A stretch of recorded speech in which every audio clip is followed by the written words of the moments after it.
Je cède maintenant la parole à Madame la députée de Joliette. Merci beaucoup, Monsieur le Président. Alors, je prends la parole pour une deuxième fois au cours de cette nuit. Cette nuit, bien honnêtement, qui est pas facile, qui est pas facile pour la démocratie, qui est pas facile pour nos institutions non plus, parce qu'ici, on est supposé débattre, on est supposé écouter, on est supposé être les représentants du peuple. Et puis, ce qu'on voit avec ce projet de loi-là, c'est un projet qui est le résultat de semaines et de semaines d'entêtement, de non-écoute, d'arrogance, de mépris. Et qu'est-ce qui est au cœur? On est à l'étape de l'adoption de principes de ce projet de loi-là. Je n'ai pas entendu un mot des gens d'en face sur le cœur, les dispositions de ce projet de loi. C'est quand même incroyable. Ils nous déposent un projet de loi spécial, ils vont nous faire siéger pendant près de 24 heures et ils semblent avoir tellement honte de leur propre projet de loi qu'ils n'en disent pas un mot.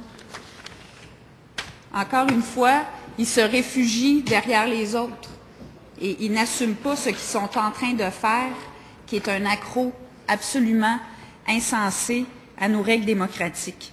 Insensé, Monsieur le Président, parce que je l'ai dit en début de nuit, ce projet de loi-là contient des dispositions qui sont tout à fait renversantes, inacceptables, du jamais vu dans l'histoire récente du Québec.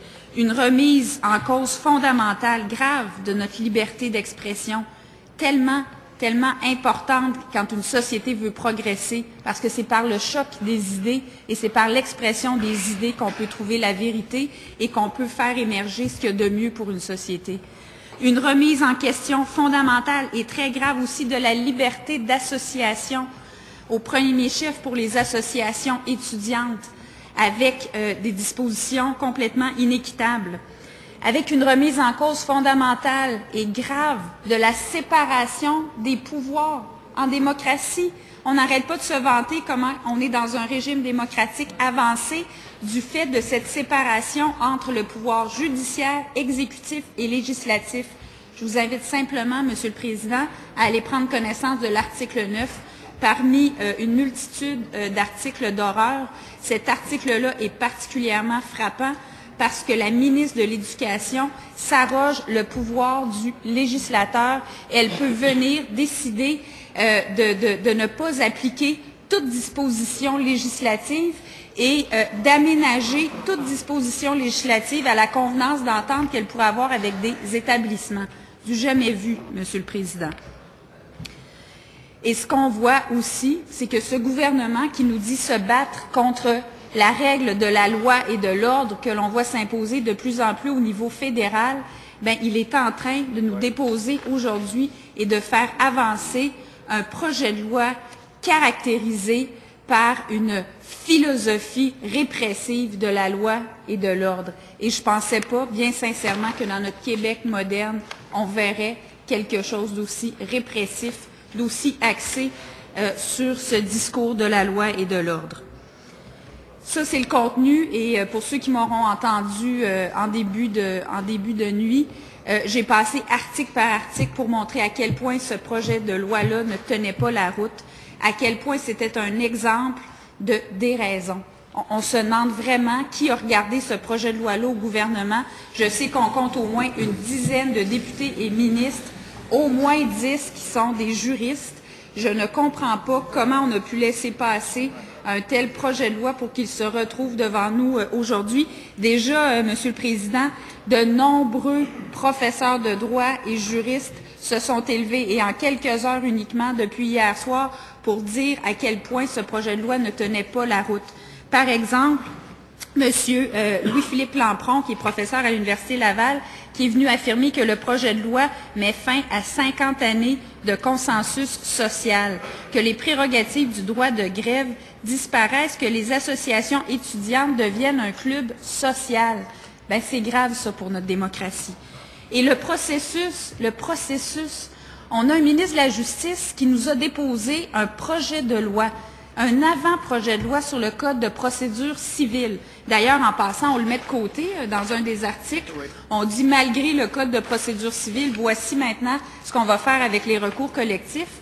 Eh bien, le ministre de la Justice nous a déposé il y a quelques mois un avant-projet de loi visant à réformer le Code de procédure civile. Deux grands principes fondamentaux, la prévention des différends et le règlement des différends par des modes alternatifs. Prévention des différends, Monsieur le Président. Comment a-t-on pu en arriver à l'état de crise sociale dans lequel on se retrouve aujourd'hui quand on se reporte au mois de février? Moi, je me disais tantôt, quelqu'un qui aurait été ici à la mi-février, à la fin février, et qui reviendrait aujourd'hui, il se dirait, non, mais est-ce que j'hallucine? Comment on a pu en venir pour quelque chose qui, oui, est une question importante, qui est un débat de société important pour l'accessibilité aux études, mais qui ne devait pas être de nature à provoquer une crise sociale majeure comme celle qu'on vit en ce moment? Pourquoi on en est venu là? Pourquoi on n'a pas prévenu les différends? Le gouvernement n'avait même pas annoncé ses intentions lors de la dernière campagne électorale. Il n'a jamais dit qu'il allait augmenter les frais de scolarité de 75 %.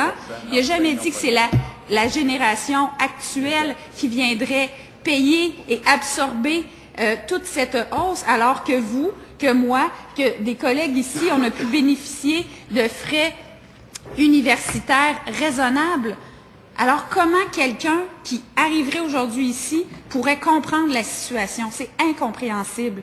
Mais c'est compréhensible quand on voit la mauvaise pièce de théâtre, le mauvais film qu'a voulu scénariser le gouvernement depuis plus de 14 semaines, 10 semaines à nous répéter qu'il n'en ait pas parlé aux étudiants, 10 semaines. Et je vous ramène à l'avant-projet de loi de notre cher ministre de la Justice qui, bien sincèrement, je me demande où il était pour laisser passer un tel projet de loi. Lui, le ministre de la Justice, jurisconsulte du gouvernement, où était-il? Comment justifier de tels accros à nos principes juridiques fondamentaux? Je me le demande, il va devoir s'expliquer et j'ai très hâte de l'entendre. Alors, je vous disais que dans son fameux avant-projet de loi, il vient nous dire non seulement qu'il faut prévenir les différends, mais qu'il faut utiliser les modes alternatifs de règlement différent. C'est quoi ça? C'est la négociation, c'est la médiation. L'article 5 de son avant-projet de loi, c'est au cœur de la philosophie du virage qu'on veut prendre en matière de procédure civile. Tellement un message clair qu'on vient dire que chaque personne qui a un litige, citoyen, association, compagnie, va devoir considérer la négociation, la médiation, avant de pouvoir s'adresser aux tribunaux. Et puis là, on a un gouvernement, avec sa jeunesse, avec les étudiants, qui a mis de côté toute espèce de possibilité d'entente, de négociation, de médiation par de l'entêtement pur, par du mépris pur, par de l'arrogance pure. C'est non seulement inacceptable, mais c'est totalement incohérent avec ce qu'on veut nous laisser croire qu'ils veulent faire pour la justice au Québec. C'est quoi la règle? C'est faites ce que je dis, mais faites pas ce que je fais. Est-ce qu'on doit leur rappeler que la jeunesse du Québec, que les étudiants du Québec, ils sont dans une relation continue avec leurs élus, ils sont dans une relation continue avec le gouvernement. On espère que les ponts ne seront pas coupés à tout jamais. Et c'est précisément dans un cas comme celui-là qu'il faut négocier, qu'il faut avoir recours à la médiation, comme plusieurs sages, comme plusieurs personnalités l'ont demandé au cours des dernières semaines, dans une ultime tentative de sauver cette crise qui n'arrête pas de s'envenimer de par la faute et l'entêtement du gouvernement. C'est incompréhensible. Et ce qui me désole au plus haut point, c'est qu'on offre à la jeunesse du Québec une bien mauvaise image de ce qu'est la démocratie. Une image très triste. Et vous savez, Monsieur le Président, moi, si je suis venue en politique, c'est notamment parce que je veux contrer le cynisme et la désaffection des gens qu'on peut comprendre, parce que oui, il y a des choses à améliorer de la part de nos élus. Il y en a plusieurs, puis il faut qu'on se regarde en face, puis il faut qu'on améliore les choses. Et moi, je me suis dit que je voulais les améliorer de l'intérieur.